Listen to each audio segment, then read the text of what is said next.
Hello. Let's do a check. Hello. Yeah, Yes. perfect. Yep, okay. Fantastic. Great. Hi, everyone. My name is Benjamin Camus. I'm honored to moderate this session on accelerating clean mobility. Transport and logistics are at the heart of decarbonization and among probably one of the most complex sector to transform.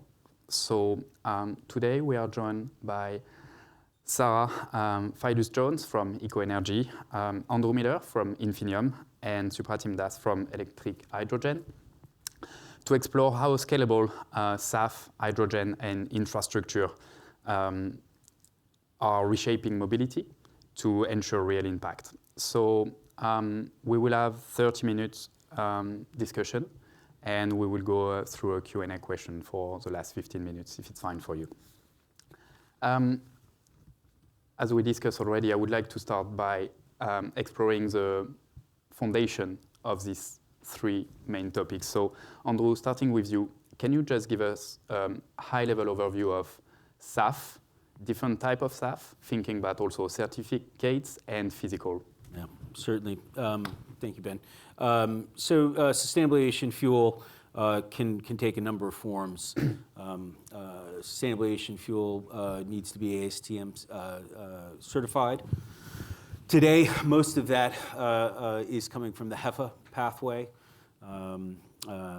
and there's expectations that we're going to see additional pathways coming forward, such as alcohol to jet, gasification FT, and e-fuels. I'd make e-fuels today. And as it relates to the sort of physical versus the certificate, in most of the cases for e-fuels, for eSAF in particular, to generate the credits in specific markets, you do need to deliver the physical molecule across the duty point. There are opportunities, particularly here in the US with groups like SABA and SAF-C, where you can separate the physical and the environmental attribute and monetize the environmental attribute. In some cases, from a logistics perspective, that's much more efficient. But again, the physical across the duty point is required, particularly when going to the UK or EU, where there are mandates for SAF and mandates specifically for eSAF that are significant economic drivers. Thank you, Andrew. I mean, and we can go back on it during the Q&A session, but there's definitely a need for understanding on how it can be used, also because the regulation is not the same, depending on the sector, but also the location. So really key to understand it for sure. Supra, I mean, same approach and same question on the hydrogen side, of course. I'm a big fan of the spectrum of color of hydrogen. Probably that my daughter favorite one is the pink, for sure. Yeah. But can you just drive us quickly through the spectrum of colors and why it's important to keep in mind that you cannot put all the hydrogen under one single umbrella? Yeah, it's a very good point. And I suspect your daughter is also confused because in school she probably learned that hydrogen is a colorless, odorless gas. and people are assigning all these colors to hydrogen, and everyone likes to talk about blue hydrogen and green and gray, brown. There's turquoise, pink. Mm-hmm. Nice. So happy to shed some light on that. I work at Electric Hydrogen. We make equipment that if you place on the ground, you put in water and electrons on one end, you get hydrogen and oxygen out the other end. So H2O, water, splits into H2, hydrogen, and O2, oxygen. The method of production for this specific path is called green hydrogen. Now, why is that? Well, the assumption is that the electrons that go in are supposed to come from low carbon, zero carbon sources. So if it's from solar, wind, then those electrons are green, and that is what makes the hydrogen green. There is ways to do it. This industry is not at scale yet. Green hydrogen market, I think, I used to say it is a $0 billion industry. I think it's probably crossed $1 billion, maybe globally, so I have to fact check that. But it's still yet to be scaled. Where is it used for? Hydrogen is not a thing that you put into fuel cell cars, or you would plan to just run an aircraft right off the bat. There are ways to do that, and we'll talk about the nuances on that on this panel. But today, human civilization mainly uses hydrogen in two ways: to make fertilizers and for petrochemicals production and crude oil refining. So the dead dinosaurs that come out of the ground, the crude oil, the way that black gunk converts into the freely flowing fuels you put into your car is by reaction with hydrogen. And the other way is almost all fertilizers, the starting point is ammonia, which is 3 parts hydrogen, 1 part nitrogen. That ammonia is made using hydrogen. So how do you get hydrogen? When you get crude oil out of the ground, natural gas comes out as a byproduct. Natural gas is primarily methane, CH4. You take that natural gas, you do a series of chemical reactions called steam and methane reforming. You may have heard the term SMR. Not small modular reactors, that is different. This is steam methane reforming, the chemistry process. That converts the methane predominantly into hydrogen and releases a lot of CO2, because the CH4, the H goes into hydrogen, the C goes out as CO2. So this is called gray hydrogen. It is carbon-intensive hydrogen with which we power our world's food industry and oil industry.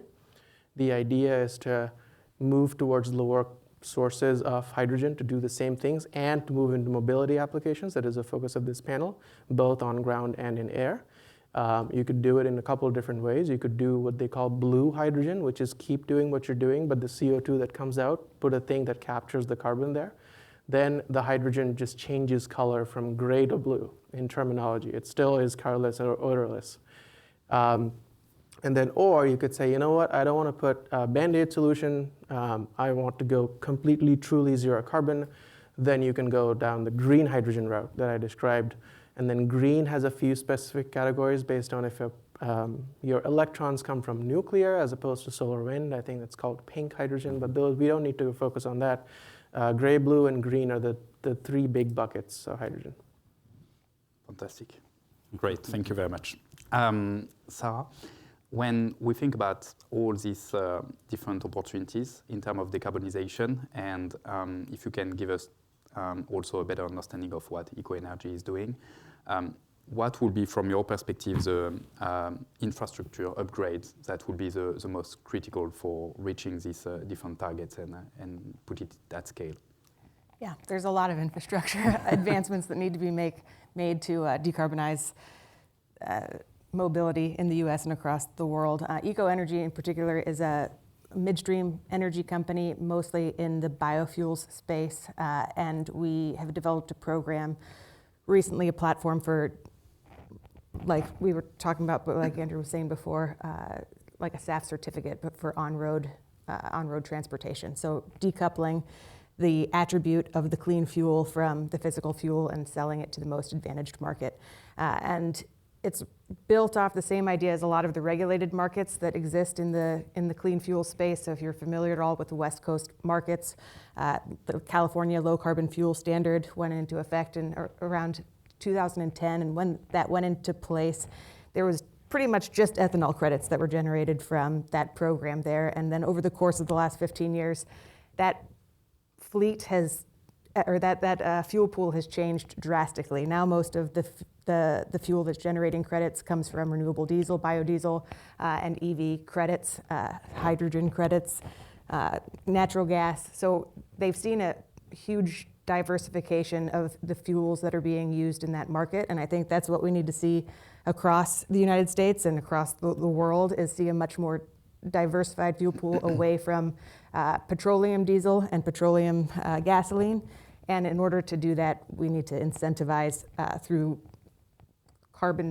the carbon benefit of these fuels to push for greater infrastructure. We want to be able to have trucks fill up along the middle corridors of the US on renewable diesel, which is a cleaner fuel, 50 to 90% cleaner on a life cycle basis than petroleum diesel. The technology's there, it's a drop-in fuel. We just aren't using it because it's not being incentivized right now. From an EV perspective, we need to see more high-speed charging corridors and investment into to Class 7 and 8 vehicle chargers like we're seeing across the I-10 corridor in the southwest right now. So I think that's where we're going, but to get there, we need to find a way to incentivize the carbon benefits of those fuels. Sounds good. Great. And may I ask you maybe just to bounce on that, on this incentive that you are mentioning in an ideal world, what would be the first incentive that you would see as interesting to leverage? I think renewable diesel is probably the best first incentive. Heavy duty trucking is not the biggest part of the transportation footprint. The light duty fleet is the biggest part of the U.S. transportation footprint, but it's harder to decarbonize than the light duty fleet. We should see electrification pick up hopefully over the course of the next decade. But like SAF, like maritime and air travel, it's harder to decarbonize than the light duty fleet. So I think that's going to be an important place as a buffer until we can get to full electrification of heavy duty trucks. Yeah. I mean, talking also about scalability, we are always, when we talk about SAF, we always think about, okay, what it represents today in terms of supply and how can we put it at scale to support corporates going through their decarbonization plan. What do you see in terms of opportunity to scale, and what would be probably the limits, but also the opportunities? Yeah. No, it's a good question. And you mentioned electrification of heavy duty.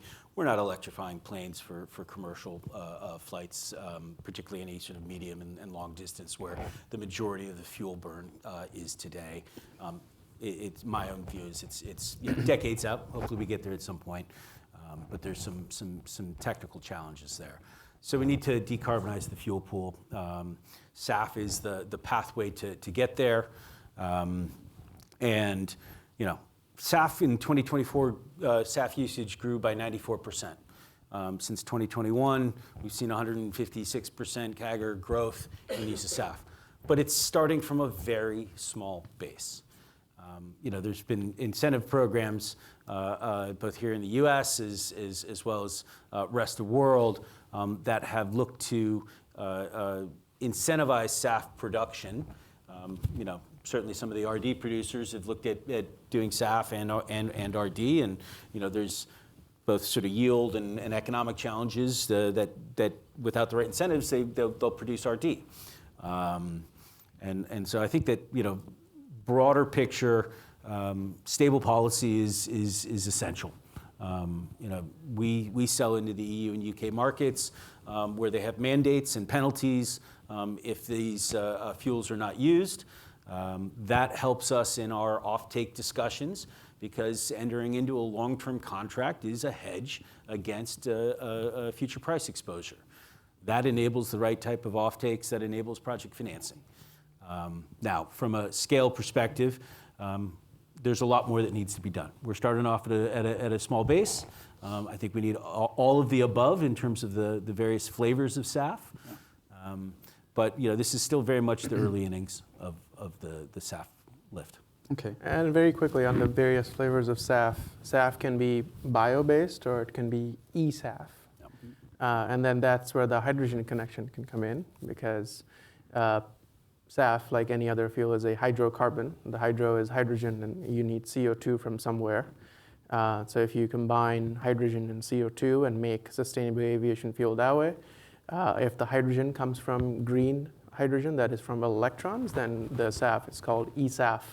It's supposed to be truly zero carbon sustainable aviation fuel. There are other ways to also make SAF from biological feedstocks that does not involve hydrogen. Very good point. Because there's actually no bio content in e-fuels, we don't qualify for certain credits. We don't generate RINs. We don't qualify under the RFS. RFS was designed to stimulate ethanol, and it's about a bio-based feedstock. So again, sort of coming back to sort of the policy side, encompassing all of the flavors is always helpful. Yeah. Fantastic. Maybe just to stay 1 minute on this topic of policy finally, being one of the most important leverage. Is there also a specific region, I mean you mentioned Europe, but is there also other region where you see or the incentive or the policy going in the right direction? I mean, the question is definitively for the three of you. So, yeah. From an e-fuels perspective, very encouraged what we're seeing out of Asia. South Korea recently announced a SAF mandate. Japan has been working on a SAF mandate as well.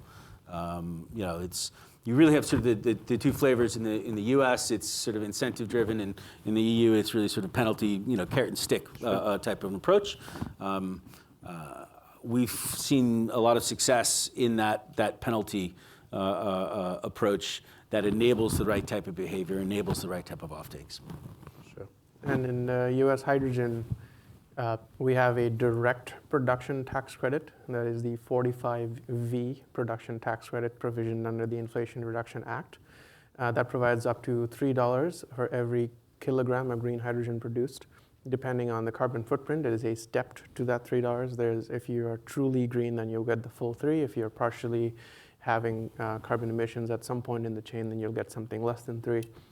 After long deliberation since the act was first published in 2022, we finally have guidance and people are transacting on it, which is great. In the EU, there is the Renewable Energy Directive 3, the RED 3 directive. The way that it works in EU is the EU issues a directive and then different member nations will transpose it into law in their respective states. And so we're seeing a lot of countries, Romania and Spain and Germany, getting very close to transposing the green hydrogen credits into law from the RED 3 credits. A lot of this goes into what's called the Renewable Fuels of Non-Biological Origin, RFNBO, or RFNBO, as we like to call it. That's where a lot of the green hydrogen production credits go. And then remember, hydrogen is a molecule that is a sort of a midstream molecule. It's not a very good idea to use hydrogen directly to burn it, for example. You would convert it into SAF, you would convert it into ammonia for fertilizer, you'd convert it into chemical feedstock for petrochemicals refining. And so when people look at credits, people look at what kind of credits they can get at the hydrogen level, and then sometimes there are also additional kickbacks you can get on what the end molecule is. And so that is geography specific. There's a big market, like Drew was saying, in South Korea and Japan around e-fuel. So we're seeing hydrogen traction in those markets as well as a virtue of this. India is seeing very, very low green ammonia prices, which is ammonia NH3 produced from green hydrogen and nitrogen, that they're poised. There's still some deliberation going on whether the Refueling guidelines can capture the way that India transfers electrons to make that green ammonia. But if that is classified, it's going to be one of the lowest cost exporters in the world of green ammonia. Almost at parity with gray in some markets in the EU. So we're seeing policy action in that geography as well. Fantastic. Yeah, and the RED directive has been instrumental in Europe in ramping up HVO supply. In the EU, their adoption has gone up about 25% from 2024 to this time in 2025. Whereas here in the States, we've seen just a lot of policy uncertainty. The removal of the blender's tax credit, which benefits bio-based diesel producers. And so we've actually seen a huge contraction of production of biodiesel and renewable diesel in the U.S. Looks to be about 30% right now this year so far. And so the technology is there, the capacity is there.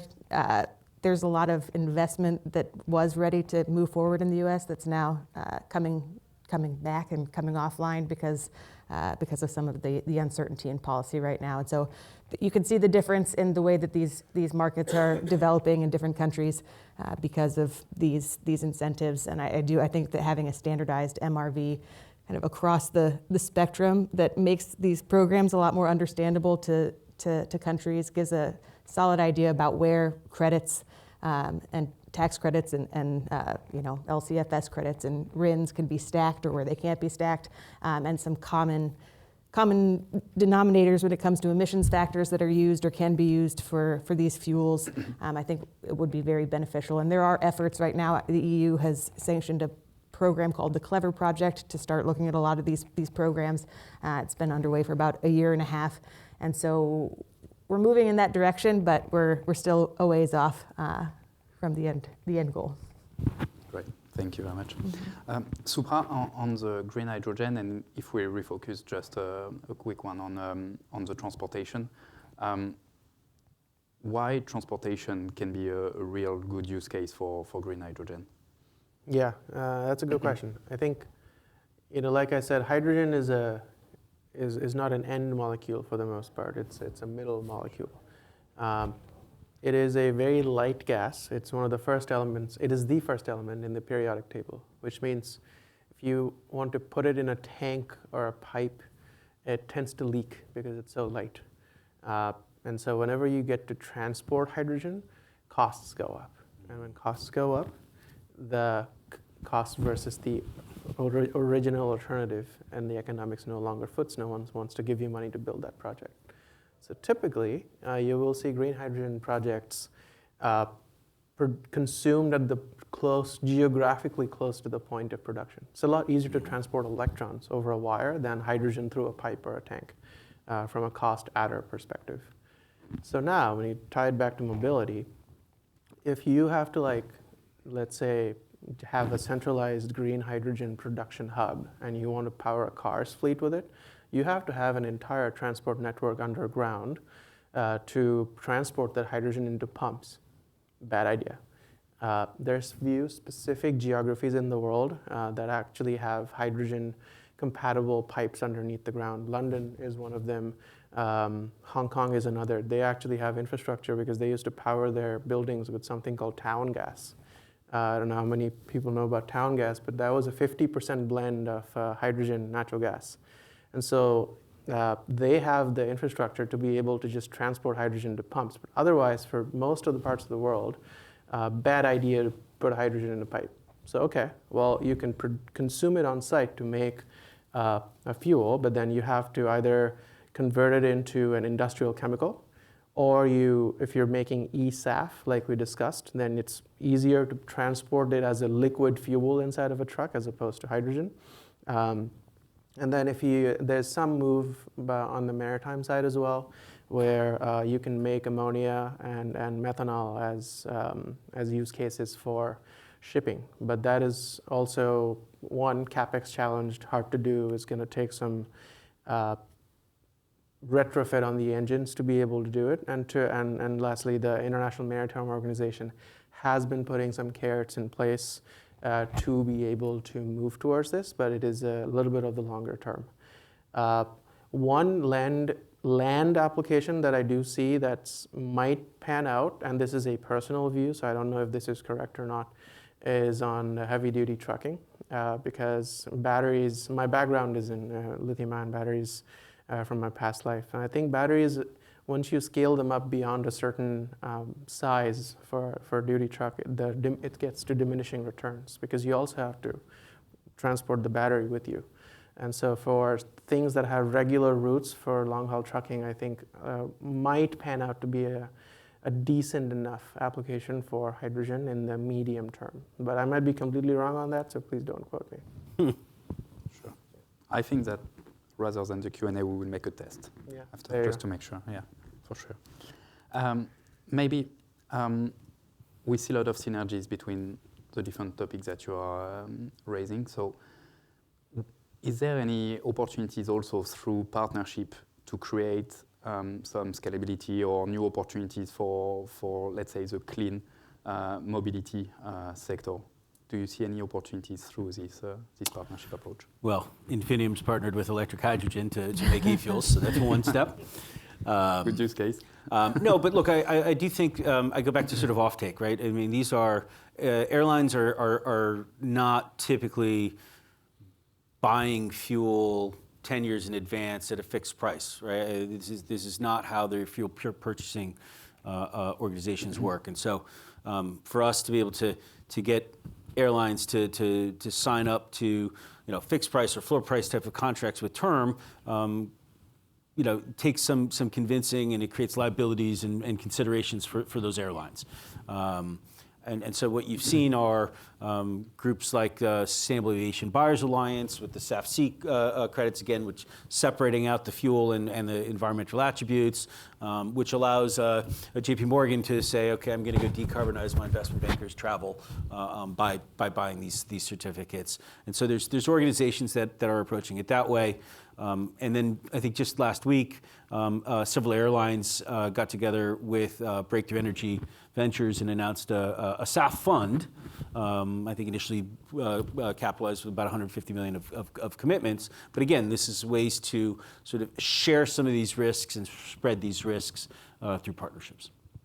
Yeah, I think it's a collaborative space. I mean, right now there's something called the Book and Claim Community, which is a large group of organizations that have come together to share knowledge in this space and come up with standards that can be used going forward and make it more standardized, especially for buyers, because at the end of the day, finding those downstream buyers is really important. So yeah, SABA and Zemba and some of these big buyers alliances that are trying to bring big corporates together to make these decisions in a lot of cases, because there's a lot of talk about greenwashing, a lot of misunderstanding what these markets are and what they're doing.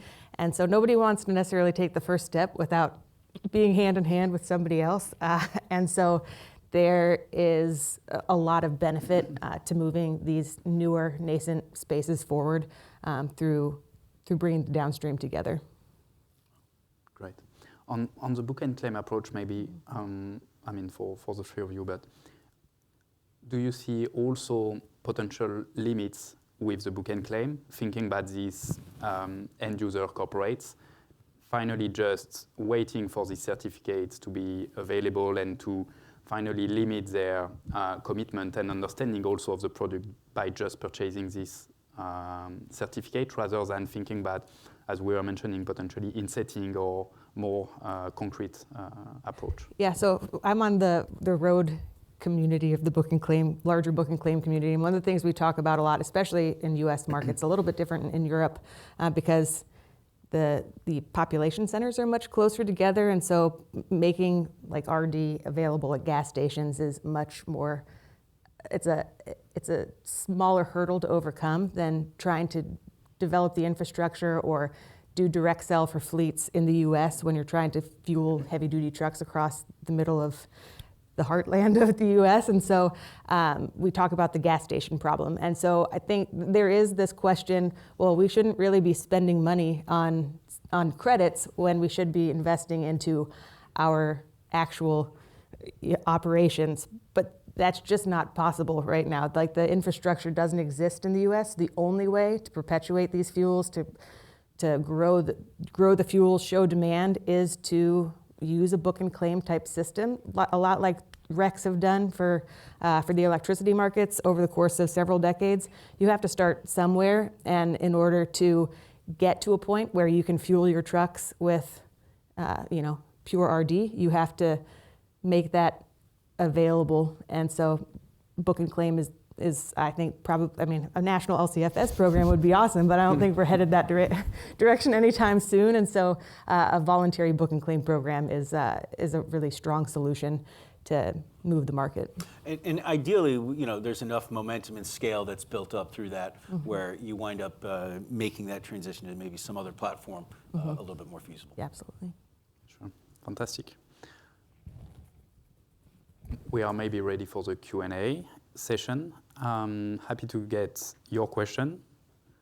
Be careful if there's no question, we do a test and we go back on all the figures mentioned by the panelists. So prepare your questions.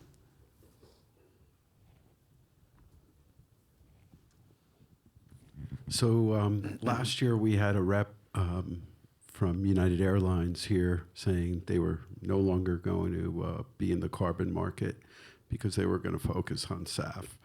From what I understand, the airlines haven't stepped up in terms of signing long-term offtakes at prices that make sense for the industry to get built.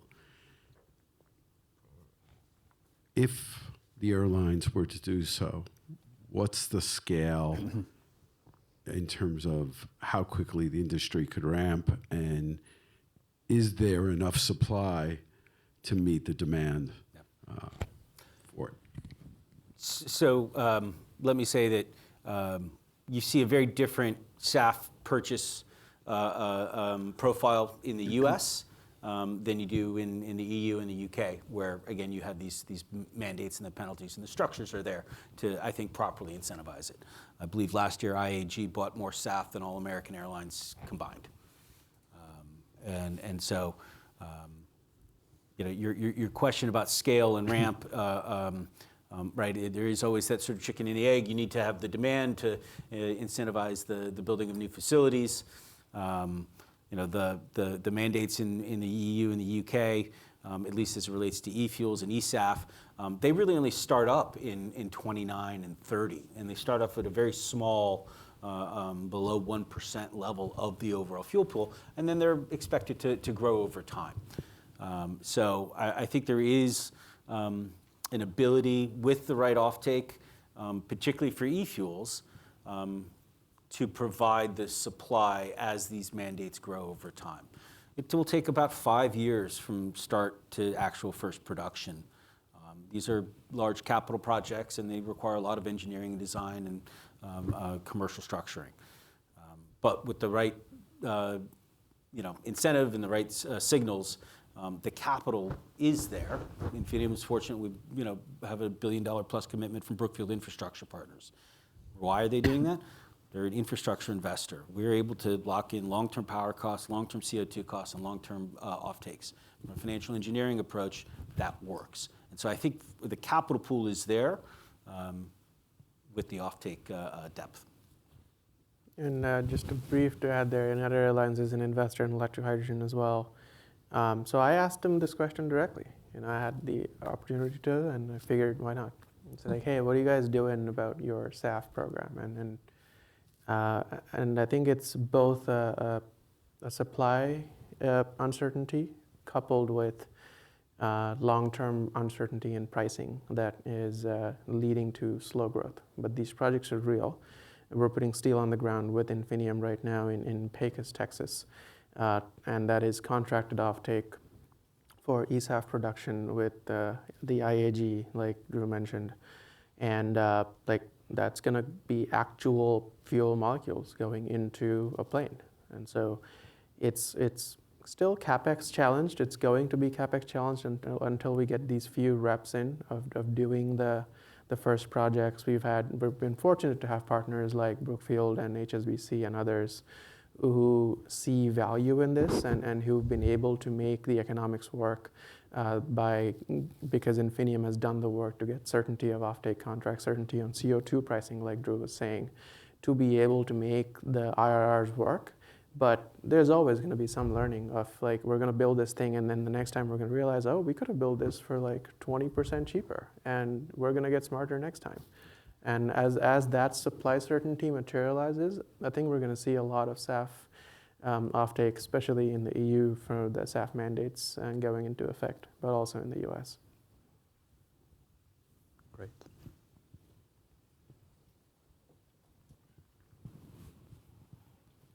Hi, I'm John Flory with the Clean Hydrogen Buyers Alliance. And just as an FYI, last week the Hydrogen Council, which has 70 member CEOs from around the world, said there's $110 billion of commitment to clean hydrogen, both blue and green, to use the colors. But we are focused more on carbon intensity, like the equivalent of a national or global LCFS, if you will. My question is, in the, you've probably heard of NEOM, that's the big project in Saudi Arabia. And we have Air Products as essentially being the sole off-taker there, and they're planning on reselling it, essentially being almost like a market maker, if you will. In any of these clean energy spaces, what do you see as the emerging threads of a market maker to help bridge? As you know, in Germany, they have the Hintco auction, in which they have created an intermediary because they want buyers only want to buy short term and the suppliers on a long offtake agreement. But where do we see sort of in the private sector some market makers like that emerging in Well, I can say that some of the oil majors, which do a lot of the fuel importing and aviation delivery and logistics, and since they actually import across the duty point, they're an obligated party. They are actively figuring out what role they will play in sort of the SAF rollout over the next decade. From a financing perspective, they're a great counterparty. I think the question is, will they look to take price risk with term vis-a-vis an airline, right? I mean, if they're going to buy it, they're going to lay it off. So that's the area that I think is still being understood today.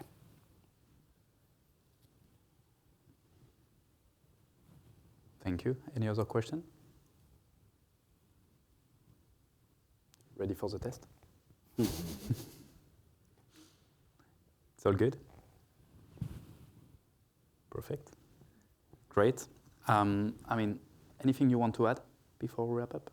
I maybe put back to the audience here in terms of sustainable aviation fuel. Yeah.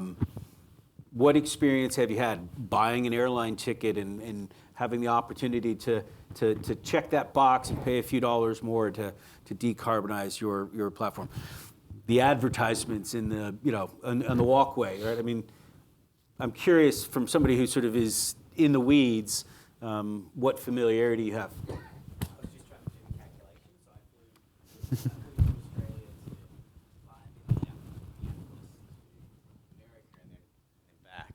So I was just saying I'm from Australia, so I was just doing the calculation. I spent $1,100 US using carbon removals to offset my flight, which is very expensive. The flights cost $1,500, but we produce biochar carbon removal, so I have to do it. Yep. I don't get the option like others. And I was trying to work out what would it be. It was 960 litres I worked out of SAF that could be used, and I was trying to work out what's the price that would make that compelling on a stack. ChatGPT said average $3 a litre. $3 a liter. Of course, I'm less facile in the liter conversion than I should be. So I'll get it back. I was trying to work out gallons. That's What is $12 a gallon. Yeah, 379, right? 12, So, yes. So $12 a gallon. Yeah, that's about right. So $3 a liter. Yeah. But I do think the tools when you buy a plane ticket these days, right? They can show you what your emissions profile is going to be if you take this jet versus that jet.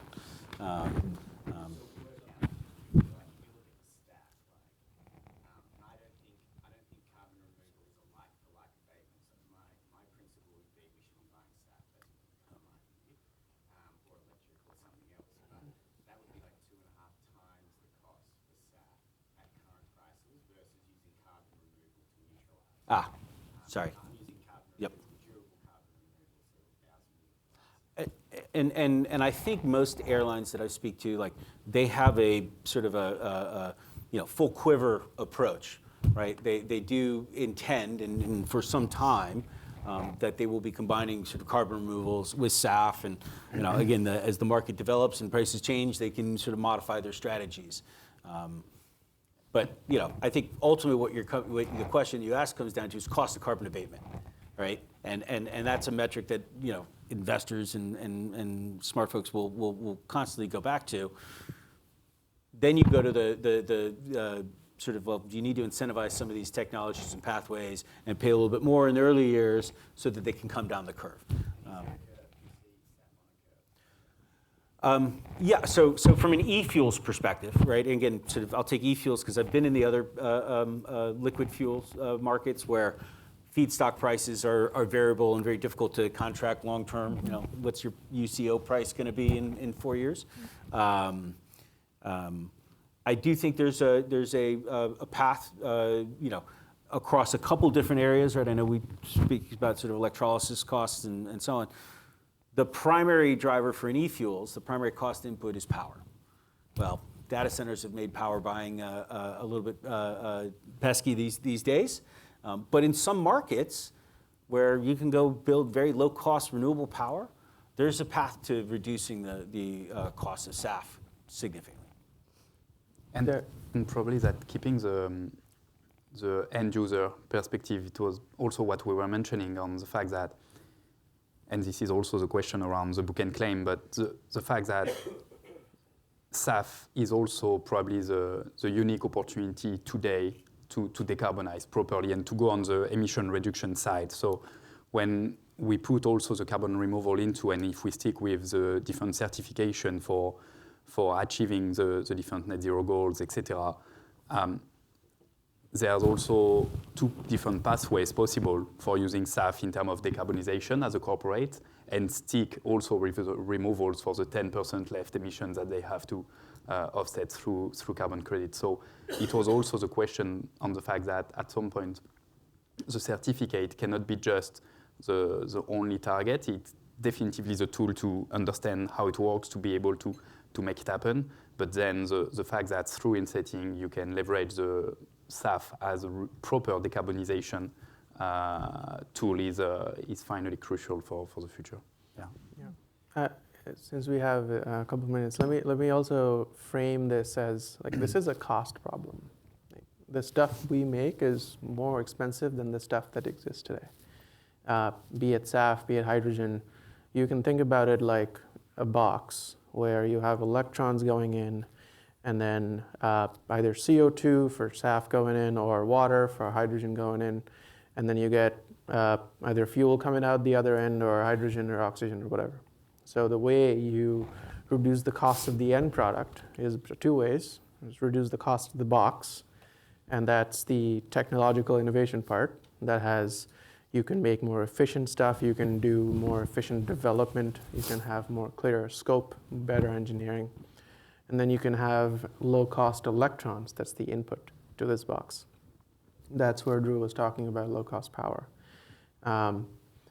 Electrohydrogen today, we like to say that we have 50% lower total installed cost for hydrogen. We're in the market for what's called $1,000 a kilowatt. That's how the industry defines that cost. Industry generally in the hydrogen world is north of $2,500 a kW. But we still have ways to go. So if you take a low-cost box and then you add on the scope for the fuels, we still have learning left to do to drive down that cost of the box lower. And we're learning at a rapid rate. These things take anywhere between 2 to 4 years to build, and so if you got to build 2, 3, 4, 5 of them in parallel, it's a 5-year learning cycle.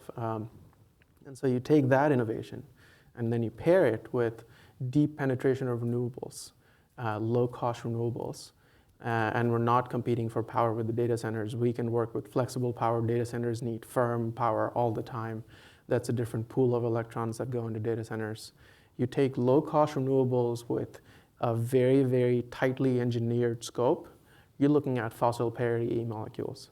And that's what companies like Infinium, Electrohydrogen, and others are working towards, because there is a very definite pathway towards fossil parity, and that goes through technological innovation, very thoughtful engineering, and then financial structuring on top of it, and then ultimately paired with a lot of widespread and low-cost renewables.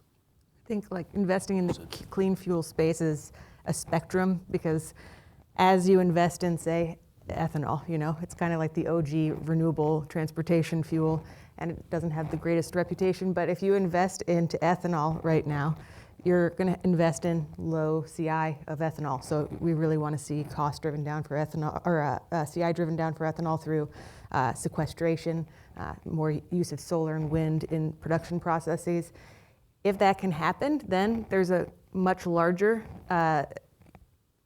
feedstock supply to alcohol to jet for SAF. So you have more clean fuel or feedstock for SAF, and probably at a more dependable price point. So investing in cleaner transportation fuels for on-road leads to more SAF down the line. Same thing with UCO. There's more UCO supply. This is debatable, but right now with renewable diesel and biodiesel down in the U.S., there's UCO supply that's not being used for SAF that can be used for RD.